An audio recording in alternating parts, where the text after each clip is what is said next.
So our next section talks about distributions of the sample mean. And what I like to do first is kind of do a scenario just to explain what the sample mean is, because I think we get confused in all the words sometimes, that maybe if we actually take a scenario, it might make a little bit more sense. We know what a sample is, right? It's a smaller group from the whole population. And we know what a mean is. It's like your average. So we're talking about the average for our sample.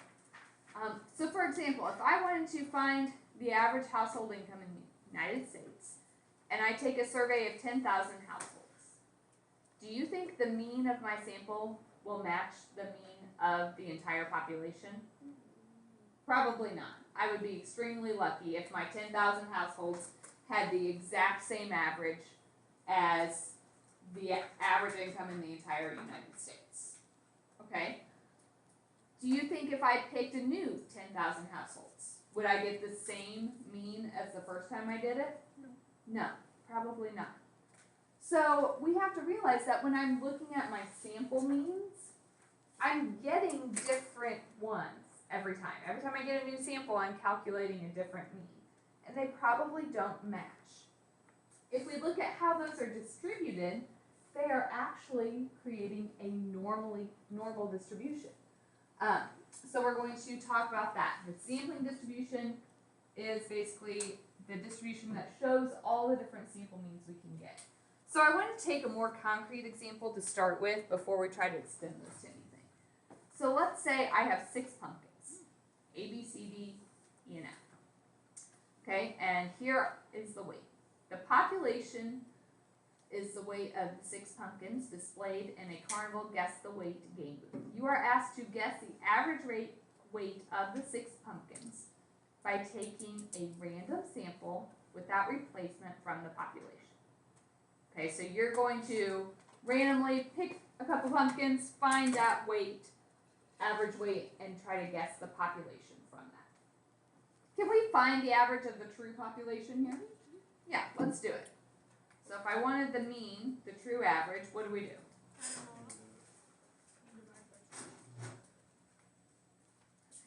if I add this up, 84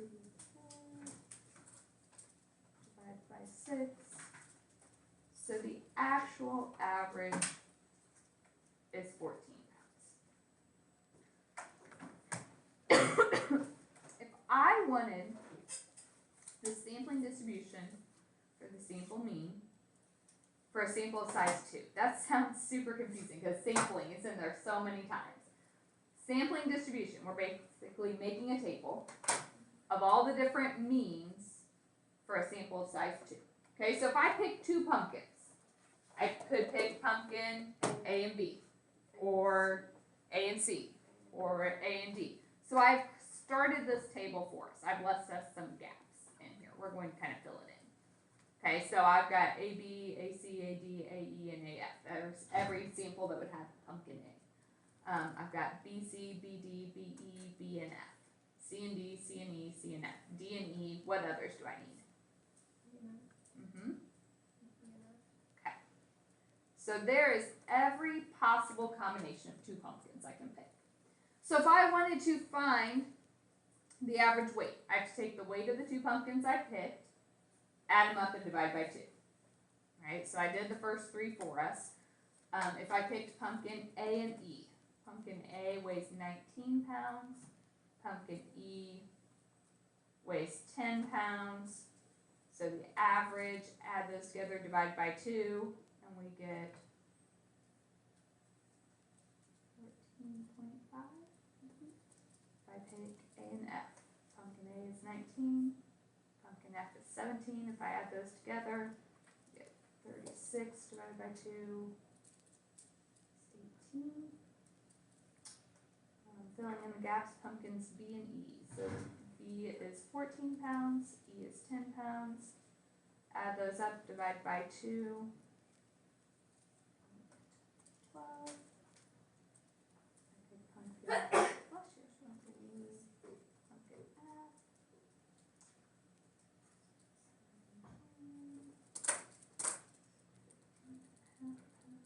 guys understand how I'm filling this in. Pumpkin C is 15 pounds. Pumpkin F is 17. Oh, shoot, right there. So that's an average of 16. And F.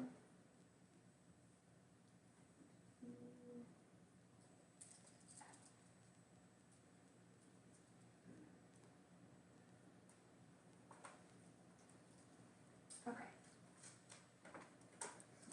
So every possible combination of two pumpkins I can get, and every single possible average mean I could get. If I ask for the probability of each of these, how many different combinations do we have? 15. Can we agree they would each be equally likely? So the probability of any one of these would be 1 in 15, and that's all the way through. Each one of these combinations has a 1 in 15 chance of being selected. Okay, what I did next is took these average weights and I put them in order from small to large. Okay, so the smallest we had was 9.5, and we got that one time, right? So it had a 1 in 15 chance. That was the probability. 11.5, same thing. It showed up once, so it's a 1 in 15 chance. But if we look at 12, we had an average rate of 12 right here and right here. So if each of those has a 1 in 15 chance, what's the probability that we get an average of 12? 2 in 15. Okay, 12.5, that one showed up once. 13 showed up once. What other ones get repeated?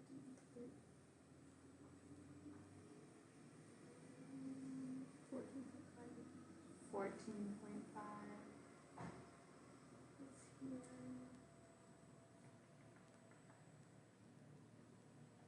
And here. Okay, so we got 2 of those.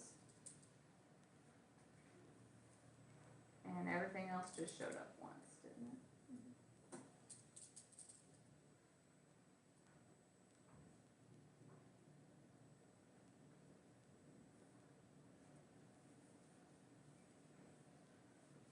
Okay. So if I want the probability that the sample mean is equal to the population mean, what did we decide our population mean was at the very beginning? 14. So the probability that they are the same, there is only a 1 in 15 chance that I would win this game.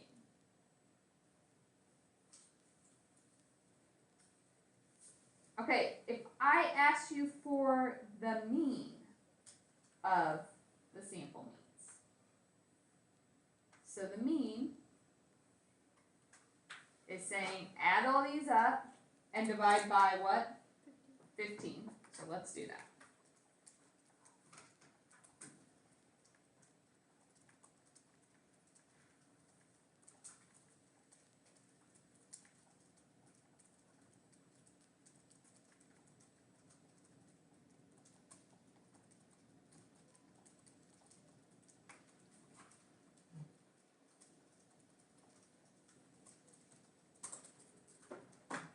So that seems like a number that should be divisible by 15.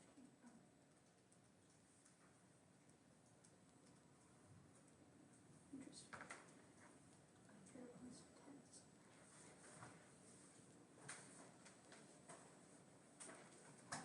Did you guys get 210 divided by 15? So my sample means has an average of 14, and we've seen that before. That was the population mean, wasn't it? So I'm just going to make a note right now. That's the same as the population mean. Maybe that was by chance. Maybe there's something to that. So if I just took one sample of 2 pumpkins, I have a very low chance in getting the real mean. But if I took every possible combination, I do get the same average as my original group.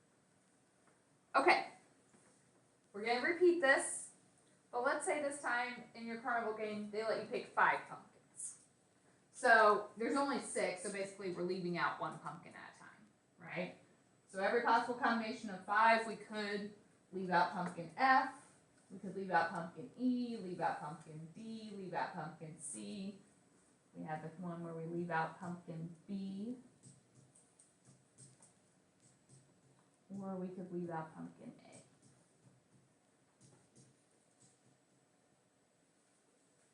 And so I want to do the same thing. We're going to find the average. So we have to take the weight of our pumpkins.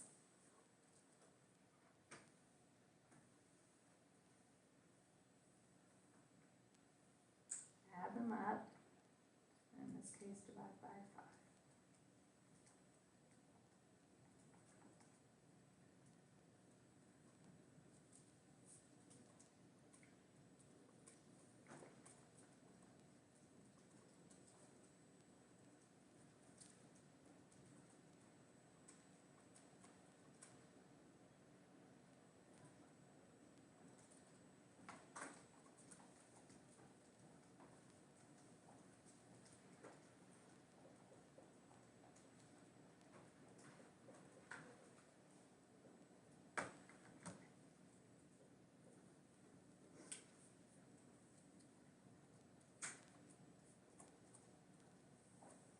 What would be the probability of each of these combinations?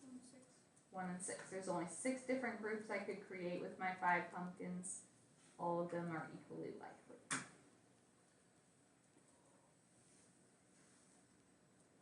Okay, did I have any repeat averages this time? No.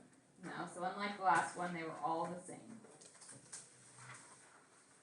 What if I asked you to find the mean of this group? Okay, so I wanted the mean. We add these up and divide by 6.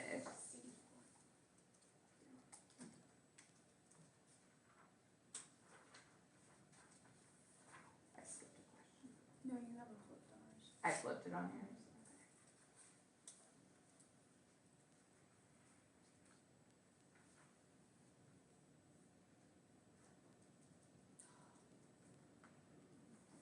Okay, so the mean of this one, still 14. It's the same as before.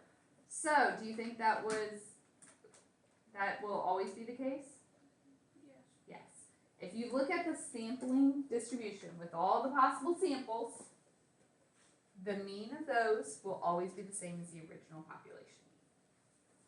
Okay, let's talk about the error in this. Different ways we can do this. I'm going to just give us a graphical representation.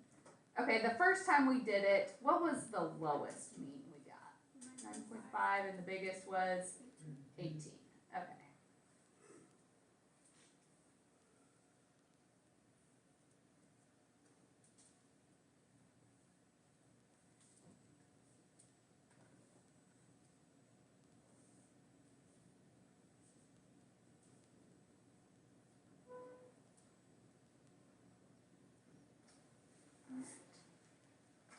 So I'm just going to put a dot for each of them. So we got 9.5 and 11.5. I'm looking at that table where I put them in order. We had a 12 twice. I'll put 2 dots at 12. And a 12.5,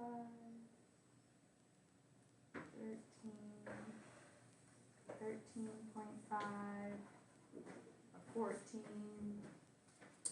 2 14.5, 15.5, 16, 16.5, 17, and 18. Okay, so those were pretty spread out the original time. Okay, that was when I only took 2 pumpkins at a time. And so I had a pretty wide range. When I took 5 pumpkins, let's plot those probabilities. So we got 13.4, 14.8, 15, 13.8, 13, and 14. So what do you notice about those blue dots versus? Much closer. Yes. So these are less spread out.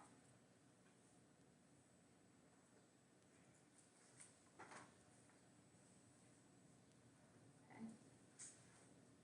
So what this tells me is that my sample size, when my sample was bigger, when I took more pumpkins, my error got smaller. Okay, so a larger N, a bigger sample, will be a smaller standard deviation.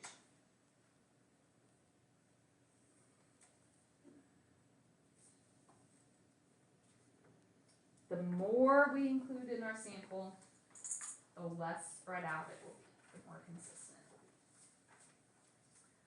Okay, so all of this was really just to try to explain something. When I talk about a sampling distribution of the sample means, that seems like a lot, but you guys kind of understand now. When a sampling distribution, we're just looking at all the samples of the sample mean, so we're looking at the mean of every sample. Okay? Turns out this is approximately normal with a couple stipulations.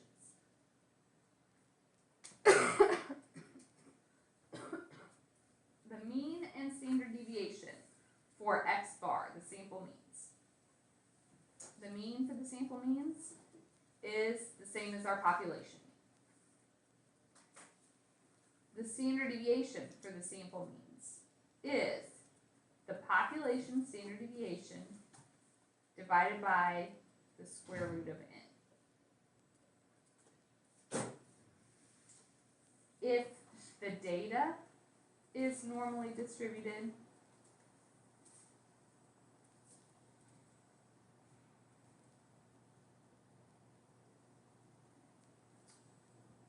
so is the sample means.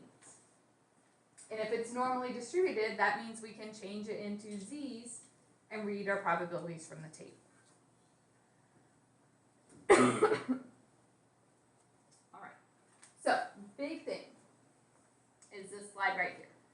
This is what we're going to need. If we're talking about the sample means, we need our mean and standard deviation, because then we can find a z-score.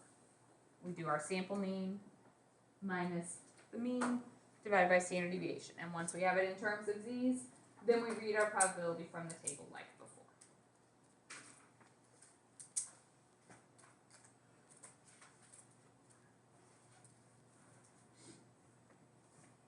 Any questions so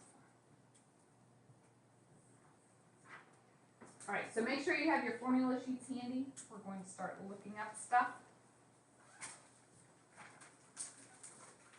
And if you ever forget these, it's the first bullet under chapter 8.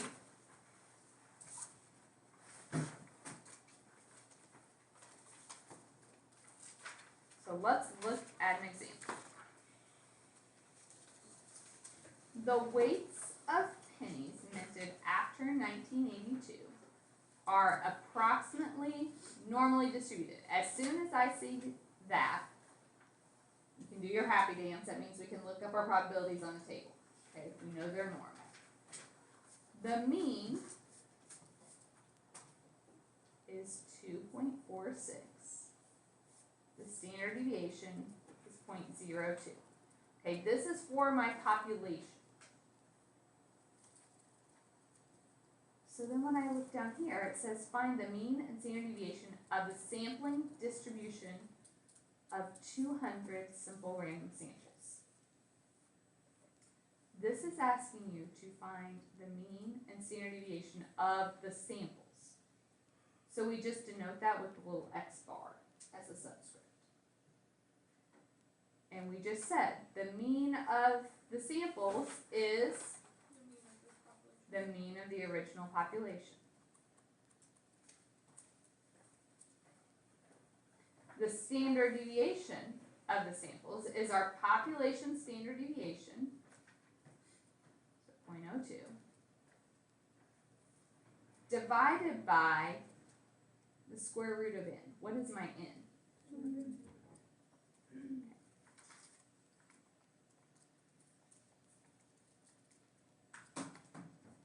And we'll keep 4 decimals here. 0.0014.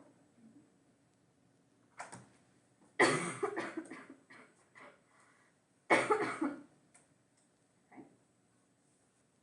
What if I asked you to do the same thing, but for 100? What would the mean be? 0.24. The mean doesn't change. It's the same every time. But my standard deviation will now be the population standard deviation divided by the square root of 100.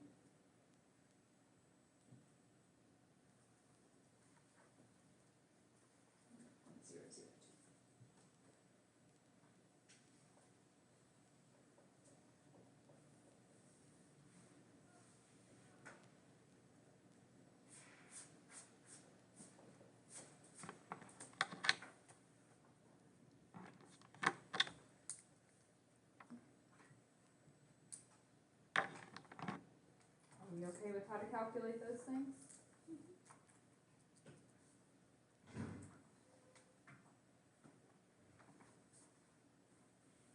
So, using the same scenario,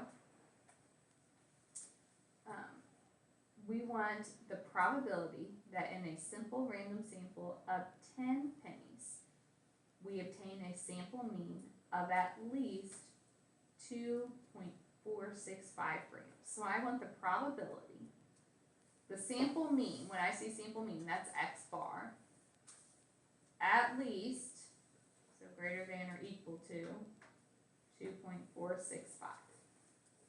Okay, but if I want to use the normal distribution, what variable do I have to convert it into? A z. Because this is x bar, Bless you. I need the mean and standard deviation for x bar to get my z score. Okay, the mean for x bar is our population mean, still 2.46. My standard deviation is the population standard deviation divided by the square root of n. How big was our sample? 10. 10. So 0.02 divided by the square root of 10.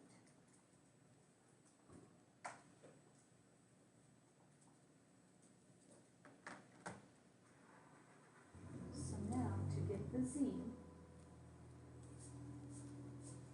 is our value, so the 2.465, minus the mean for x bar, which was 2.46, divided by the standard deviation for x bar, which we just got 0.0063.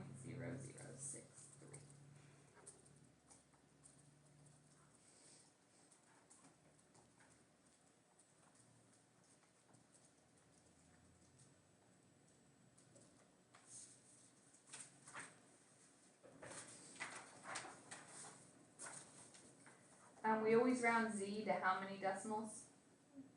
2. 2. So we need probability z is greater than 0.79. Okay, so now it's a z. So now we go to our table. Remember, table gives us less than, so to do greater than, what do we have to do? 1 minus. So 1 minus, when my z is 0.79,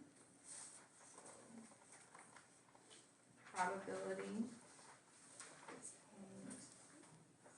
0.87852.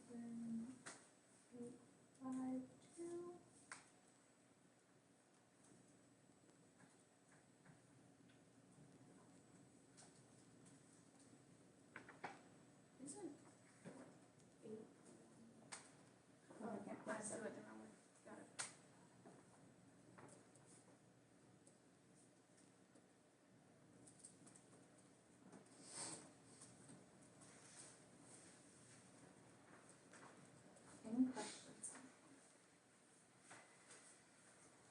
So it's really like what we've been doing before with the normal table. Change it into a Z, look it up on the table. The difference is, because I'm talking about X bar, I need to get the mean and standard deviation for X bar before I convert it into a Z. Then it's the same. So let's just practice that.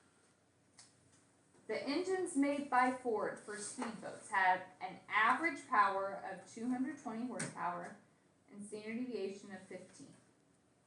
A potential buyer intends to take a sample of 4 engines and will not place an order if the sample mean is less than 215 horsepower. What's the probability that the buyer will not place an order? So we're finding probability. He won't place an order if the sample mean means what? X bar is less than 215. Okay, we can't look it up from the table until we change it into Z's. Since this is X bar, we need the mean for X bar and standard deviation for X bar. The mean is the population mean. So when it said the average power, that is the mean. So that's 220. Standard deviation is the population standard deviation of 15 divided by the square root of n. N is the number of engines. How many are we looking at? 4.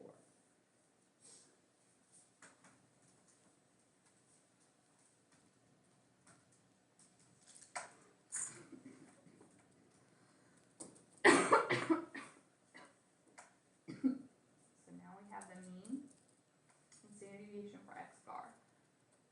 So we can change it into a Z. Z is our value minus the mean divided by the standard deviation.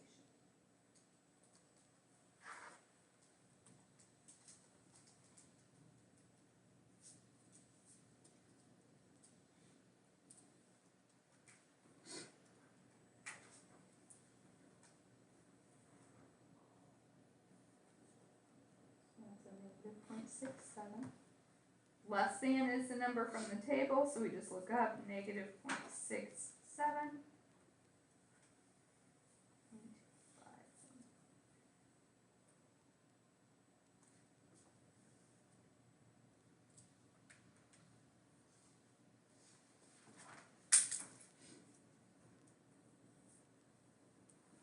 Is this okay? Let's do another one.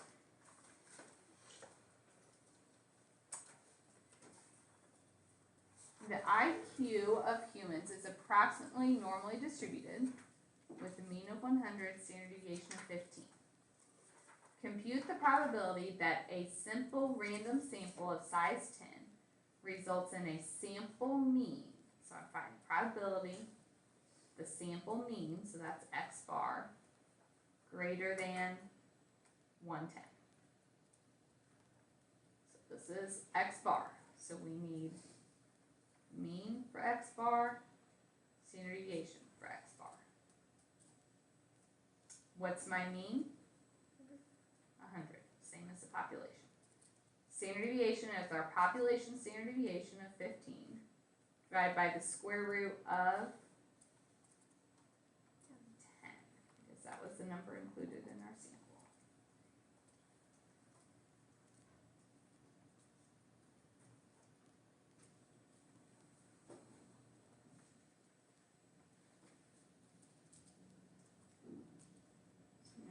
This Z, so our value minus the mean divided by standard deviation.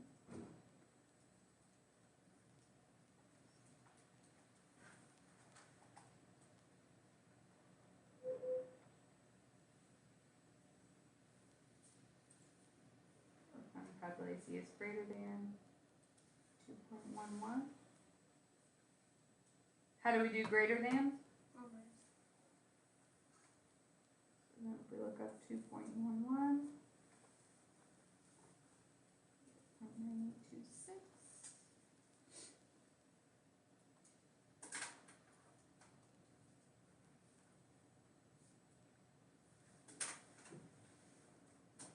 Gives us 0.017.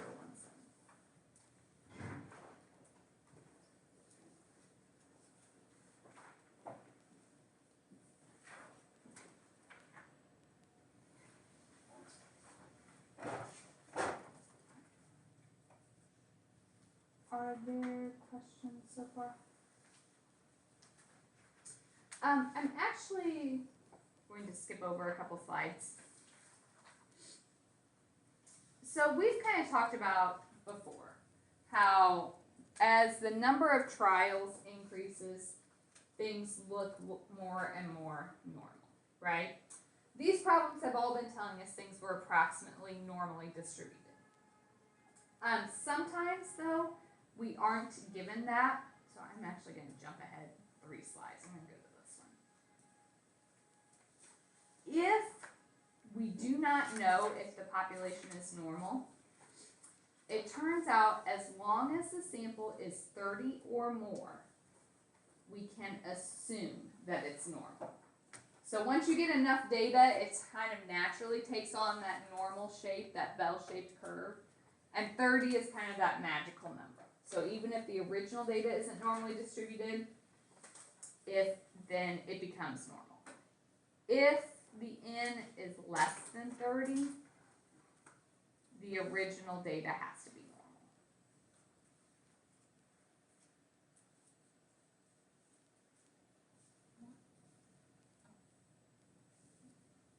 Okay. More than 30, we can just assume it. If it's less than 30, the problem has to tell us it's normal. And this is all important because we're trying to use the normal table to read these probabilities, right? And if our data isn't actually normal, the normal table is not going to give us the correct answer.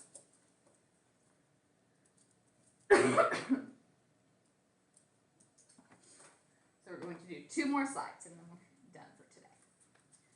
Suppose that the mean time for an oil change at a 10-minute oil change joint is 11.4 minutes and standard deviation is 3.2. If a random sample of n equals 35 oil changes is selected, describe the sampling distribution of the sample mean.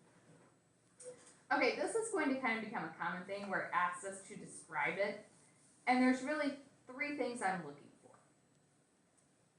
Did it tell me that this was normal? I didn't say it, did I? Do I know that it has to be normal? Why? Okay, so I'm just going to say n is greater than 30, so it's normal. So if I'm asking you to describe it, the first thing I'm asking you is this data normal? Did it either tell me that, or is my sample big enough I can assume it? The other 2 things are just your mean and standard deviation. So the mean for the sample mean would be the mean for our original data, which is 11.4. Standard deviation is our original standard deviation of 3.2 divided by the square root of n.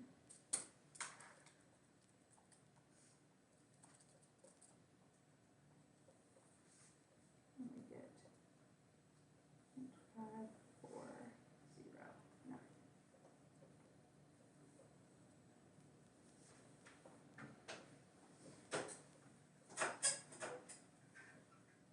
B.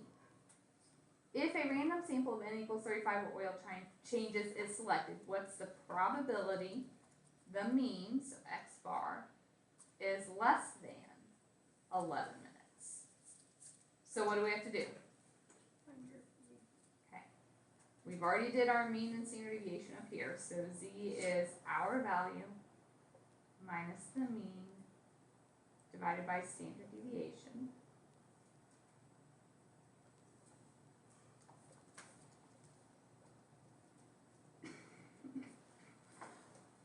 So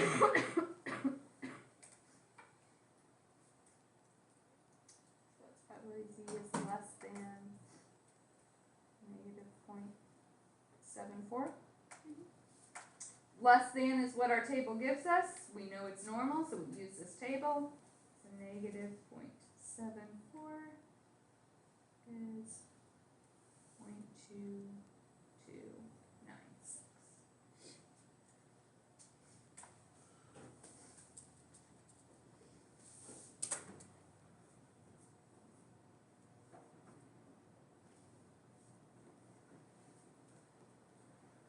Is that okay? Any questions? Last one. The mean weight gain during pregnancy is 30 pounds with a standard deviation of 12.9 pounds. An obstetrician obtains a random sample of 35 low-income patients and determines their mean weight gain during pregnancy was 36.2. Does this result suggest anything unusual? So first of all, did I tell you it was normal? No. No. Can we assume it? Yes. Yes. N is bigger than 30, which means it's normal.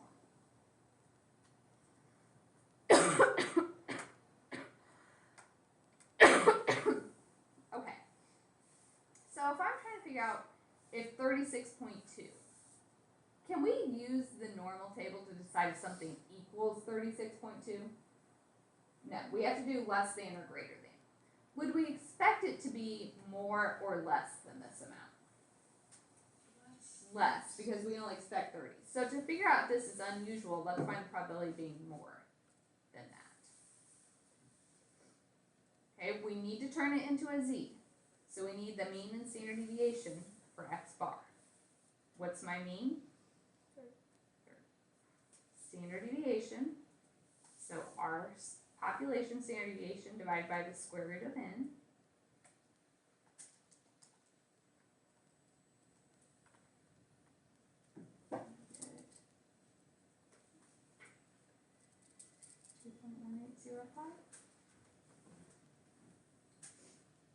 Now I change it into a z. R value minus the mean divided by standard deviation.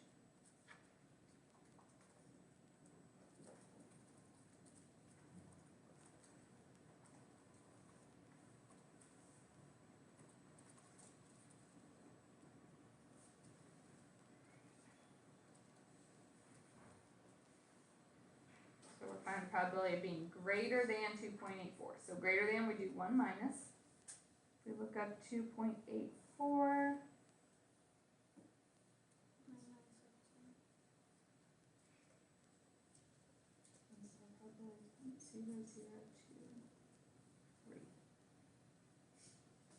So is that unusual? Yes. Yes. Why?